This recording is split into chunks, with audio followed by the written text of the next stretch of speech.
है रसूले खुदा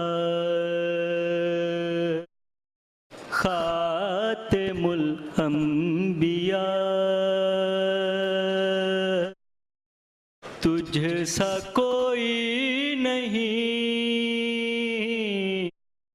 तुझ सा कोई नहीं, अहमदे मुजतबा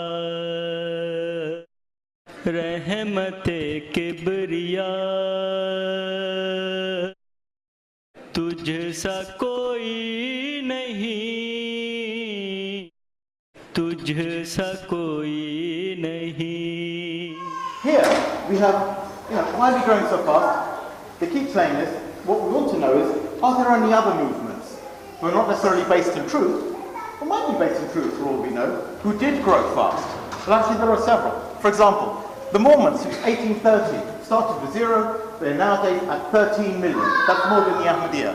The Seventh-day Adventists, again a group from America, founded in the mid-19th century, now at 16 million people, again larger than the Ahmadiyya. The Baha'is, the late 19th century, around 5 to 6 million people nowadays.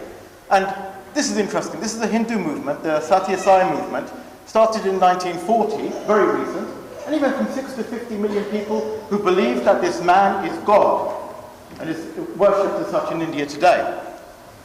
Here's my favorite though. Tablighi Jamaat, founded in 1926, okay? So a Muslim organization. A reasonable estimate of these numbers, they're not exaggerated, there's no reason to exaggerate the numbers, 70 to 80 million people. It is the largest Muslim organization in the world, by a long way. In this group, there is absolutely no political opinion at all. It's a very apolitical movement. Subhanallah, they don't go to leaders of the world to suck up to them. And neither do they go to the opponents of those leaders. They're very, very neutral. And yet, despite their complete lack of sucking up to power, alhamdulillah today, 70 to 80 million people with them. And what are they doing? They're spreading Islam. Alhamdulillah, that's the way to do it. No, go back, please. Yeah. Okay, go forward. Forward. Forward. Keep going. Keep going. Yep, keep going. Okay, stop there. Okay, now I did a little bit of envelope maths. They have an ijtima in Pakistan and Bangladesh, right? A recent one had 1.5 million people turn up in Pakistan. 2 million in Bangladesh. Look, I used to be an Ahmadi. I used to go to some of the Jalsas, not all of them. I was not great Ahmadi, right? So I didn't go to all of the Jalsas. But the Jalsas never had more than 40,000 people. So using the same calculation of comparing the amount of people who go to their biggest ijtimas and projecting that out to a reasonable figure, you have a factor of around 46 to 47, which conservatively, actually no, liberally, makes their numbers around 1.9 million in the world today. So if any Ahmadi wants to know roughly how many there are of them in the world today, that is 1.9 million. Some people in this room think 500,000, but the claims are vastly exaggerated. And Tablighi Jamaat are way, way bigger as a group in their own right, without getting their hands dirty in politics. So, don't go forward yet. This is a really, really important point. Where are our opponents now? They keep saying, look, here's our community, we're flourishing, we're growing, we're thriving, we're everywhere. Where are our opponents? This is what they want to know. What are they doing? Where are their families? Well, here's the interesting point. Mirza Ghulam Ahmad's opponents were slaves. Slaves of Allah subhanahu wa ta'ala. Okay, this is the important point. Who was their prophet? Who was their leader? Their leader was Rasulullah sallallahu alayhi wa sallam. They were just mere ordinary people. But if you want to see where the opponents of this movement, this false movement are today, this is where they are. All Muslims will say that Rasulullah sallallahu alayhi wa sallam is the last prophet. It's very, very important. All the people who go to the Hajj will say the same thing. We all follow the teachings of Rasulullah sallallahu alayhi wa sallam. That's what unites us. This is where they are. They call us opponents. I don't want to call myself an opponent necessarily of any particular person in the Ahmadiyya. As a doctrine, yes, I oppose the doctrine. But the people know. I was one of them, my mother is one of them, and we're still making dawah to her and to many other Ahmadis today. And alhamdulillah, these efforts are bearing fruit. Earlier you heard that there are 3 of us in this room. These are the vocal ones. These are the ones who speak up. But I guarantee you, from our work that we've been doing, there are dozens to hundreds of people who we know about personally who have left, but are frightened of speaking up, or maybe they don't want to speak up publicly. We are the only loyal Muslims. Right, okay, so what is loyalty? Is this loyalty? This is Shimon Peres being invited to the Ahmadiyya Center in Kababir. And their representatives, their Ahmadiyya, are very honored by your historical visit, Mr. President. Honored by a visit of a war criminal who in 1996 was responsible for the murder of over 100 innocent women and children in Ghana. Is an honorable man? So why are they inviting him for lunch in their center? In 2008, about 2 months, the Israelis launched a devastation that killed over 1,000 people, innocent people, in the Gaza Strip, in Palestine. Next one, please. Here is a note from the BNP, where one of the representatives of the Ahmadiyya congratulated the BNP on their election to the MEP. I don't call that loyalty, okay? The BNP don't like Muslims, fact. They despise Muslims, fact. In fact, if they were saying the same thing about Jews today, there'd be a lot of problems for them. But they seem to be able to get away with it in the current atmosphere. Does anyone, hands up anyone who knows who the guy is on the left, not the guy on the right?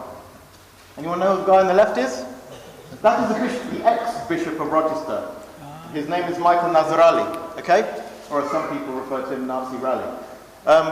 He does not like Muslims at all, and said many very, very controversial things. That was a joke, by the way. Any Christians in here, no offense, okay? But he absolutely despises Muslims, and he's written some hateful things about them, a lot of things that are completely untrue. And here we have Mirza Masroor, the leader of the Ahmadiyya, shaking hands with him. Well, you might ask, well, what's the problem with that? He's just shaking hands with a Christian. The interesting thing is not that he's shaking hands with a senior Christian figure. The interesting point here is that Mirza Ghulam Ahmad called Christian missionaries the Dajjal. So his successor is shaking hands with the Dajjal. Is this an expression of their love for all hatred for none? Next one, please, fella. So here's the counter-argument. We are loyal. Muslims are incredibly loyal. In fact, a study in May showed that Muslims in Britain are much more loyal than any other group in the whole of Europe. A report from Gallup said that 77% of British Muslims identified with the UK, compared to 50% of the general public. Well, the Ahmadiyya are in the general public. That means they're more loyal than the Ahmadiyya. 77%, they're more loyal than the white people. Of course, if there are white Muslims here, you're more loyal than non-Muslim white people. That's staggering. I found this hard to believe myself, because I've been brainwashed by the media like the rest of us. But apparently this is what the study found. Next slide, please. So again, this is the Telegraph. The Telegraph doesn't like Muslims an awful lot, and here they are saying that more Muslims identify themselves as British than the rest of the population. And here is a much, much more detailed report that shows that only 6% of British Muslims thought that the 7/7 bombers were, on balance, justified. Only 6%. That is a very, very small minority. And since his report, opinions have shifted even further. As education and awareness goes up, you'll find that that number is much, much smaller. But again, this is a report that shows, it's a Gallup report that shows that Muslims are incredibly loyal. So this is a whole load of nonsense. Ahmadis are not the most loyal, Muslims are. Next one, please. Some quotes I wanted to bring to your attention about loyalty and what it means to live in a democratic society. This is a scholar ascribing a view to Socrates, who of course was a very, very famous Greek philosopher. Patriotism does not require one to agree with everything that his country does, and would actually promote analytical questioning in a quest to make the country the best it can possibly be. And there's a quote from a journalist as well. The most important thing for me is, who said the last line? The best struggle is a true word spoken to a tyrannical ruler. Does anyone know what that is? It's Rasulullah sallallahu alayhi wa sallam. The companion asked him, what is the best you have? And he said, a true word spoken in the presence of a tyrannical ruler. SubhanAllah. So this is what's important. If you want to be loyal, you must speak truth to power. If you don't speak truth to power, well, you're basically just a coward. Okay? And Muslims cannot be cowards. So this is the point. Loyalty doesn't mean that we should be lapdogs.